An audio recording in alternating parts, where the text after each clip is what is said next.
Hi, everybody. My name is Mira, and I'm a transitioning male to female transsexual. And this is my blog that's going to follow my process of transitioning. And this video I wanted to kind of make about coming out to your parents.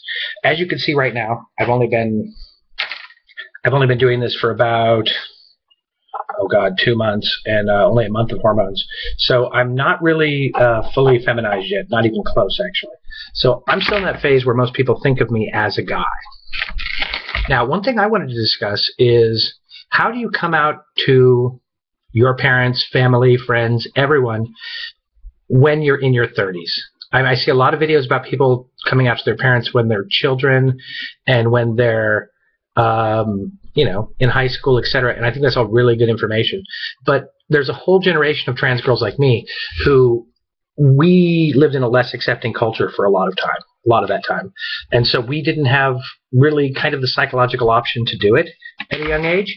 And so we're still trying to come to terms with how to do it.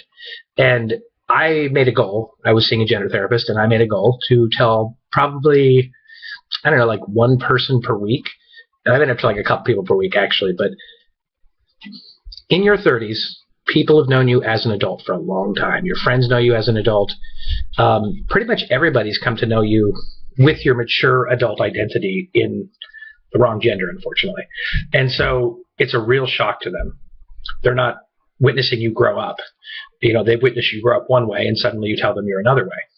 So I'm not sure I exactly have the answer on how to do this properly, but I have been had some success, and the way I've been successful is simply explaining it. And it gets tedious explaining it all the time, but it has to be done, especially at first. I've made a couple of friends uncomfortable. I've alienated a couple of friends, and I've gotten the support of quite a lot of people, actually. My own mother is not among them. She came from a very different generation. She grew up in the 50s, and she finds the whole thing incomprehensible. I can tell it does not fit into her worldview whatsoever. And so to someone like her, this is not this is some form of insanity.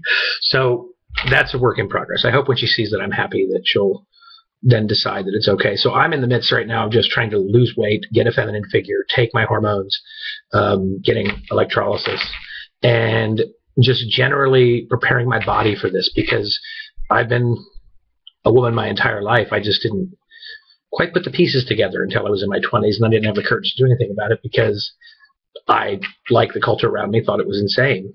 And then eventually I came to realize that it wasn't, and that I wasn't crazy, and that I was just a transgender girl. But I guess what I would ask anybody out there is, what are your experiences coming out to people later in life?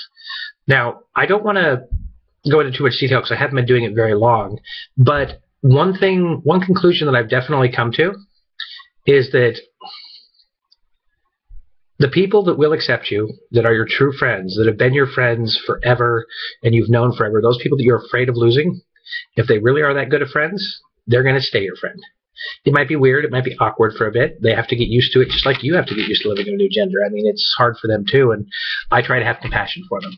At the same time, I try to assert that this is who I am, and this is who I've been forever. And actually, if they really know you well, a lot of your behaviors actually make a lot of sense to them, because it starts making sense of all the anomalous data that they accumulated about you over the years. They're like, why did Matthew always like to wear pink?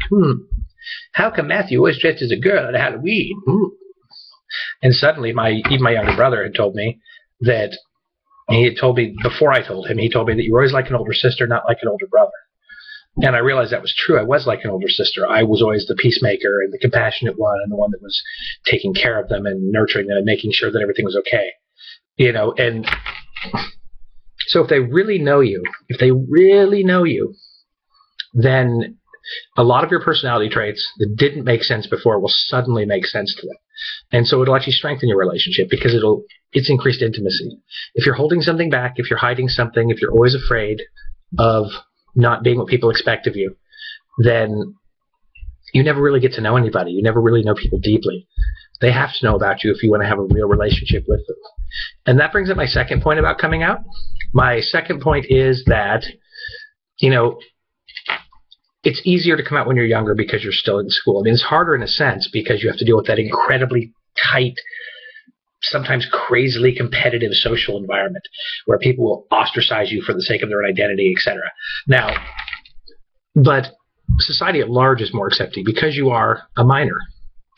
If you're an adult, especially an older adult, they think, well, why couldn't they just be the way they were? What was so wrong with their life the way it was? And I would have to explain to them there was nothing wrong with my life the way it was in the external sense, except for the fact that I was secretly a woman the whole time and knew it. Even when I couldn't accept it, I knew it. I would always sense the anomaly. I would always sense that moment where my socially programmed male response was out of sync with what was going on in here. And for years, it just made me a very anomalous, very strange, very unusual guy. But I was never a guy. So that's what I'm trying to say, is that if you're coming out later in life, you have to be prepared for quite a bit of prejudice from external sources, because adults are supposed to be fixed. People expect adults to be fixed. We're always growing and changing, but that's not how society views it. Society views it that you must have your stuff together. You're at a certain point in life and you should know yourself and have everything together. The fact is, you do kind of go through a new adolescence because you're taking on a new identity. You're trying to identify who you actually are. And you'll get the same kind of prejudice as people that decide to go around the world when they're 40 to see the world or what have you. And they get prejudice as well. Everybody gets prejudice who breaks outside of the norm. So my advice would be simply just to keep doing it. Now, and this is advice from somebody who's right in the process, so I can't claim any ultimate wisdom as a girl that's completely transitioned, is now living effectively as a woman. I live effectively as a woman at night in my home, or among select friends, or when I go to certain stores, or, but I haven't gone full time. I'm hoping to within about 7 to 8 months. Now, I'll have a future video coming up on careers, because I'm a teacher, and this is obviously a very tricky issue for anybody who does in public, especially with children, given how people see us. But, okay, that was my video for today. I want to know whatever thoughts anybody has on transitioning later in life, because there's a distinct lack of information on this subject online. And I think that we could use to start a dialogue about this, because those of us that are slightly older, like in our 30s, we don't have all of the resources necessarily that younger people do in terms of support. We have more resources in terms of money to do it ourselves, but we don't have a lot of support socially. So go ahead and respond to this, and ta-ta!